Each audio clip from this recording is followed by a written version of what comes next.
started. This is the Rowley Board of Selectmen meeting for October 1, 2018. This meeting is being video recorded and televised live on Rowley Community Media. First order of business is the Pledge of Allegiance. I pledge allegiance to the flag of the United States of America and to the republic for which it stands, one nation, under God, indivisible, with liberty and justice for all. We had an executive session scheduled, but that has been postponed to a future date. We will have a period of public comment from 6 p.m. to 6:05 p.m. We have no appointments tonight, so I'll go to general business number 1, which is a request from the Pine Grove School Parent-Teacher Association to use the Town Common on October 28, 2018, from 4 p.m. to 6 p.m. with a rain date of November 4th, 2018, from 4 p.m. to 6 p.m. for the annual Fall Fest event. You'll have an estimated 300 plus attendees, no cost for admission. Those attending are asked to bring non-perishable food items for the Rowley Food Pantry. A variety of food will be for sale from food trucks, porta potty delivered on Friday, October 26, and removed Monday, October 29. A variety of events are planned, including pony rides. The PTA is working to secure an insurance certificate naming the town as an additional insured with limits of $1 million per occurrence and $2 million general aggregate. The coordinator of health services and the fire chief have no concerns. Concerns raised by Police Chief Dumas and Highway Surveyor Patrick Snow have been adequately addressed by the PTA. So would someone like to make a motion to approve this event? I'll make the motion. Second. Motion's been made and seconded. All those in favor? Aye. Aye. All opposed? The ayes have it. General business number 2 is a request to lift the hiring freeze for the position of Council on Aging Outreach Coordinator. COA Director Brianne Walsh has requested that the hiring freeze be lifted due to the resignation of Robert Aurelio. Someone like to make a motion to approve the lift of the hiring freeze and also to send a letter of regret to Mr. Aurelio and a letter of thanks. Make that motion. Any seconds? Second. Motion's been made and seconded. All those in favor? Aye. All opposed? The ayes have it.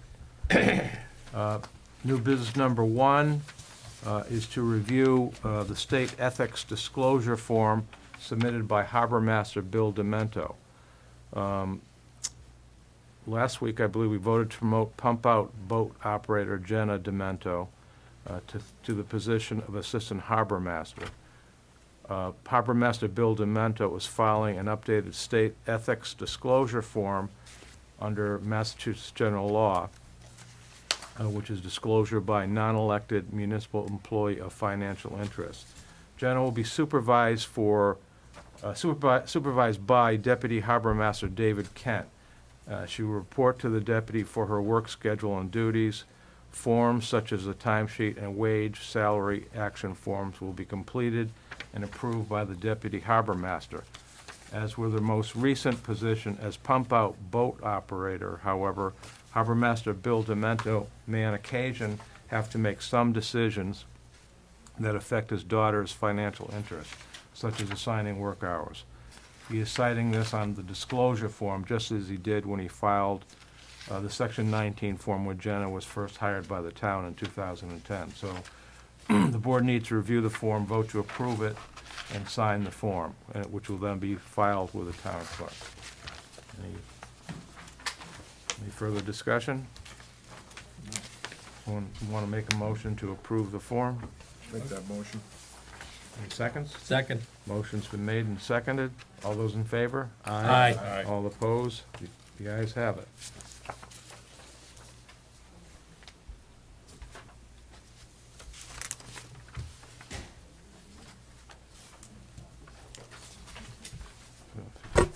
Just put your signature somewhere on that one. Sure.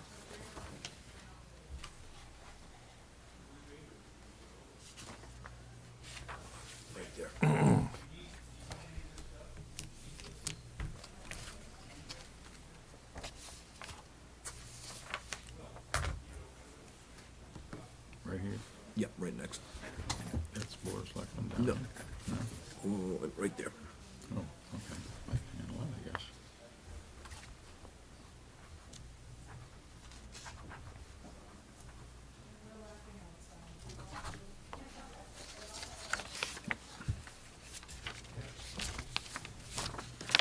New business number 2 is a letter from the Council on Aging Board recommending that Jenna Hagg and Dorothy Johnson be appointed to the 2 vacant seats on the Council of Aging Board. We have a letter from Jenna Hagg to the Board of Selectmen. Thank you. Saying, "It is with my most sincere interest that I submit to you my application for the vacancy on the Council of Aging in Rowley, Mass. I am a tireless agent of seniors and especially of our senior residents here in Rowley. As I volunteer, I drive seniors to their respective appointments in towns and surrounding areas. While volunteering, I consistently give back to the NEAT program for monies given to me in tips or in return for mileage gas spent. In addition to driving, I volunteered and conducted a spring wreath-making class at the COA and volunteered to conduct subsequent classes if requested. These little things I do help keep me connected with the elderly in my community. I cherish the times I volunteer and the friendships I have and continue to make in the process. My time spent with our seniors continues to inspire me and make me more determined to be their advocate. Through their stories, both good and bad, I can share in their triumphs and shoulder their fears, even if it is only for a short ride. I hope you will consider my application with the spirit in which it is submitted, with sincerity, thoughtfulness, and commitment to helping our seniors. Most sincerely, Jenna Hagg." And she's attached her resume, seems extensive. We also have a letter from Dorothy Johnson. "Gentlemen, I am interested in filling the vacancy on the Council on Aging Board. My name is Dorothy Johnson, and I live at 277 Haverhill Street in Rowley. Since moving here 3 years ago from a gated senior village in Florida, I've been very impressed with the many activities and amenities made available to the seniors in this small and friendly town. I look forward to hearing from you as you consider my application. Please let me know if you need any additional information." Okay, and as I said, the Council of Aging has recommended that both of these individuals be appointed to the vacancy. So would someone like to make a motion to approve Jenna Hagg and Dorothy Johnson for the council? I'll make the motion. Second. Motion's been made and seconded. All those in favor? Aye. All opposed? The ayes have it. New business number 3 is discuss requesting the Massachusetts Department of Transportation to paint crosswalks on Route 1A. Many of the crosswalks on Route 1A are hard to see because the paint has worn away. Many people use the crosswalks, especially in the downtown area. Route 1A is a state road under the control of the Massachusetts Department of Transportation. Does the board wish to send a letter to Mass DOT requesting them to repaint the crosswalks? Yeah, Mr. Chairman, I requested this on the agenda. As we've probably all seen on the news the past year, the number of pedestrian accidents, people killed and severely injured in crosswalking. A lot of them are in crosswalks throughout the Commonwealth, around the greater Boston area. So the ones around Town Hall here are pretty good, but you get up by Warehouse Lane, Railroad Ave, and where the state just made a sidewalk improvement, it's pretty well worn away. In addition, I'd like to see if they can put up some of those, most of the towns now are putting up those lime green crosswalk signs. I mean, we have some, the town itself has put a couple in the middle of the road, the little folding A type signs, but I think it would behoove our residents if we could get some, on the state roads, get some of those put up. And I've also talked to the highway surveyor, and he's realizes that there's town crosswalks that need to be painted that are in bad condition, so that they're on his list. It's just a matter of having time to do it all. So that's all. It's just a matter of hopefully get some additional signage and some painting up before we do have an accident, so that we're covered. Yeah, incidentally, there was apparently last week there was an accident at the crosswalk in front of the Pine Grove School. It's been discussed on the Rowley Talks Facebook. Apparently a car ran into another car that was stopped there. I mean, who knows, they may have been on their cell phone, we just don't know, but when you look at that crosswalk, there are white lines, but it's the painting is really minimal. So I was thinking of, I mean, I think we should go ahead with this, but I think we should also ask the design team at the Pine Grove construction meeting, or maybe at the next committee meeting, about what steps can be made to make that crosswalk more visible, so. I think that would be a good idea. But in the meantime, I think we should. And looking at the ones up on, by Railroad Avenue, Warehouse Lane, when traffic coming south there is generally doing 45, 50 miles an hour, because it's a long stretch. It comes up over a hill, and then you're all of a sudden you're at Railroad Avenue, so any additional signage would be helpful. And I know a lot of those kids from Railroad Ave, they used to anyway, do walk to school, so they have to cross the road to get onto the sidewalk. Okay, so does someone want to make a motion to send a letter to Mass DOT requesting them to repaint the crosswalks? I'll make a motion to repaint and add additional signage to the crosswalks. Okay, the motion's been made and seconded. All those in favor? Aye. All those opposed, the ayes have it. New business number 4 is a letter from the Massachusetts Department of Transportation regarding the intersections of Route 1 at Central Street and Glen Street and Route 1 at Weathersfield Street, which is basically a response to our letter dated June 28th regarding those intersections. So it's an important letter, I think, so I'm going to read it. Dear Chairman Pierce, again, this is from Mass DOT. Thank you for your letter on June 28th, 2018 to Secretary Pollock expressing safety concerns in Rowley, specifically the installation of traffic signals at the intersection of Route 1 with Central Street, Glen Street, and with Weathersfield Street. Since reading your letter and one from Leader Bruce Tarr and Representative Brad Hill, we have met internally to ensure we address the underlying safety concerns at these two intersections. Below, please find each intersected highlight to provide specific information on each.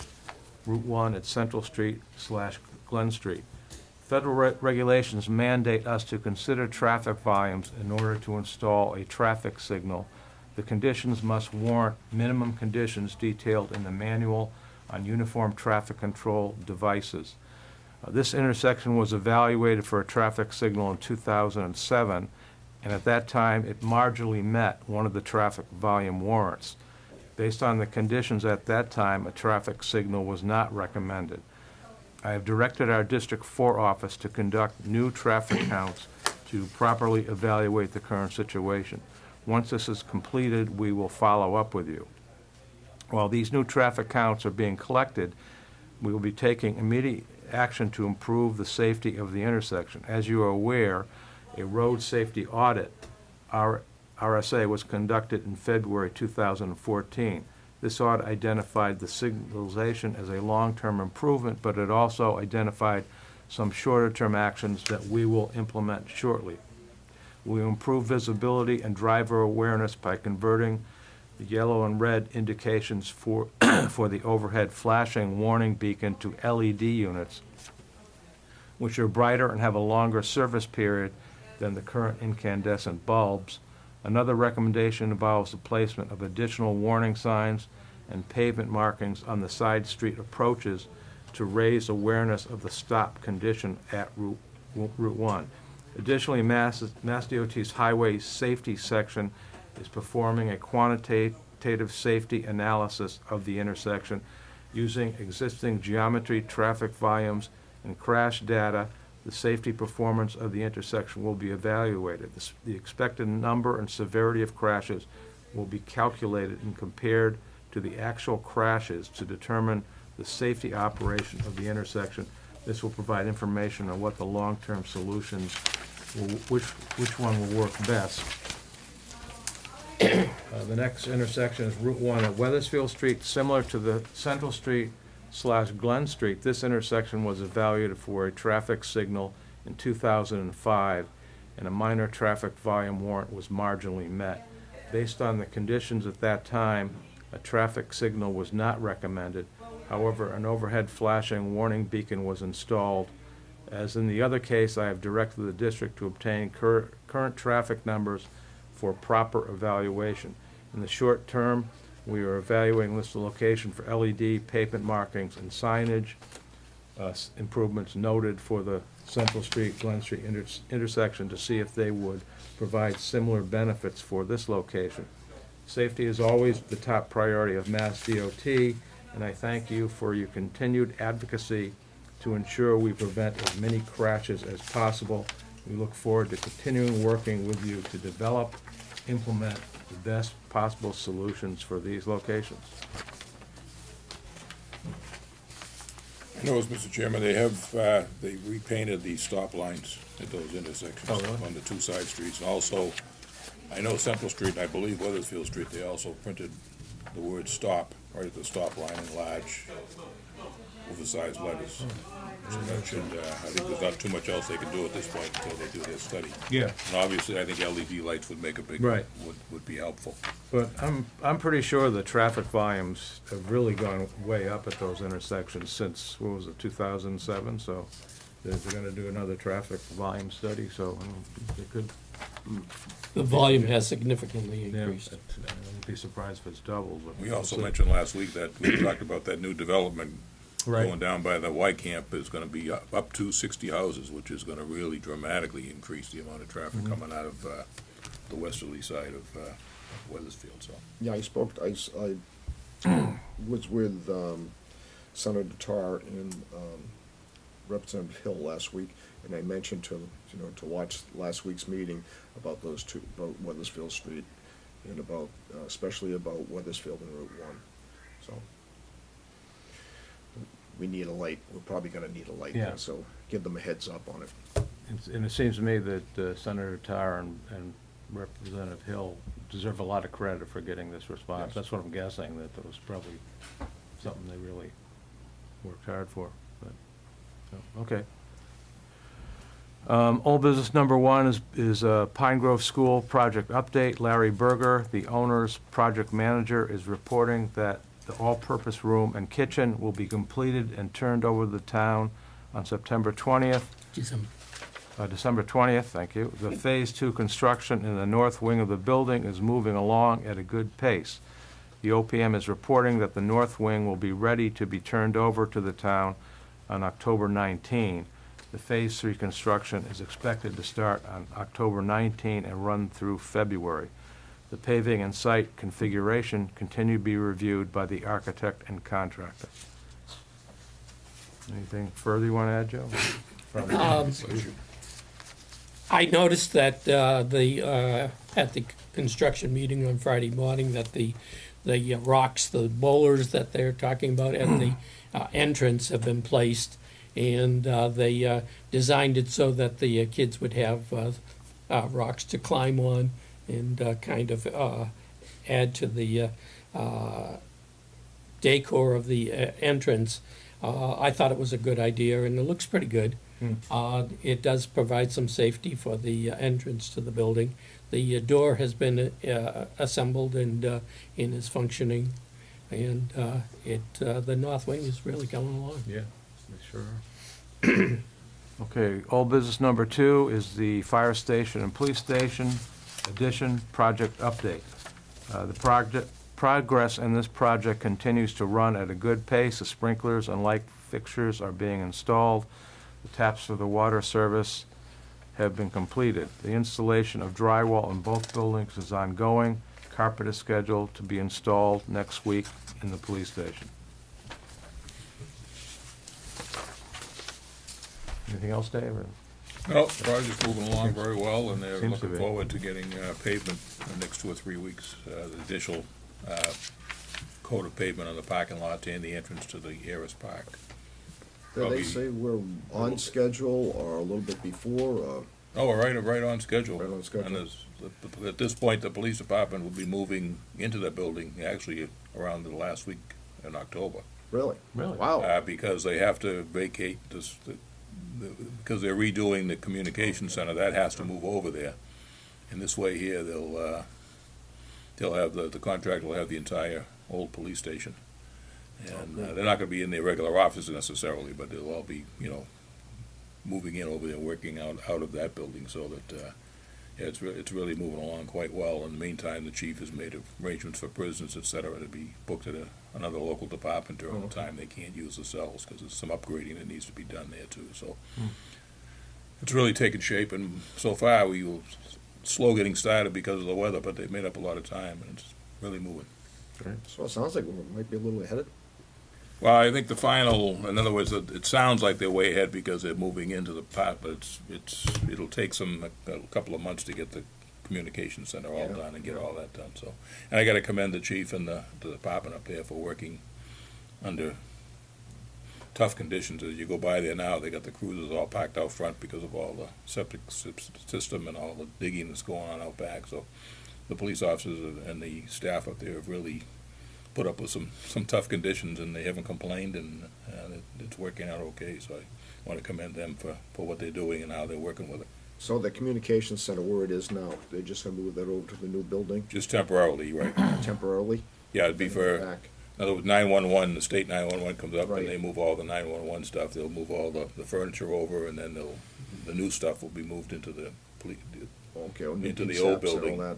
and there'll be an additional position for the dispatch center, so they'll have two full dispatch positions.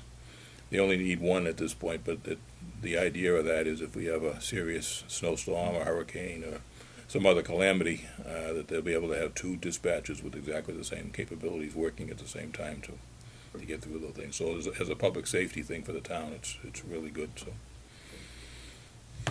Great. Okay, next on the agenda is minutes. We have minutes from August 13, 2018, which everyone attended. All selectmen attended, that is. Give me a Make a motion to accept. Motion to approve the minutes of August 13 Second. has been made and seconded. All those in favor? Aye. All those opposed? The ayes have it. We have minutes from September 24th, which Joe did not attend. Give me a motion, Mr. Chairman, for September 24th, 2018. I'll second. The motion has been made and seconded for September 24. All those in favor? Aye. Aye. All those opposed? Abstain. The ayes have it. Announcements.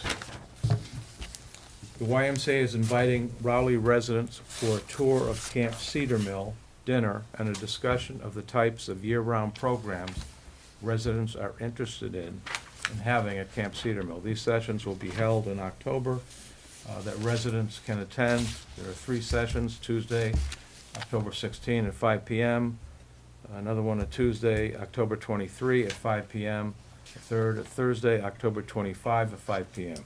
Please RSVP to Farah Doobie Parent at doobieef@northshoreymca.org.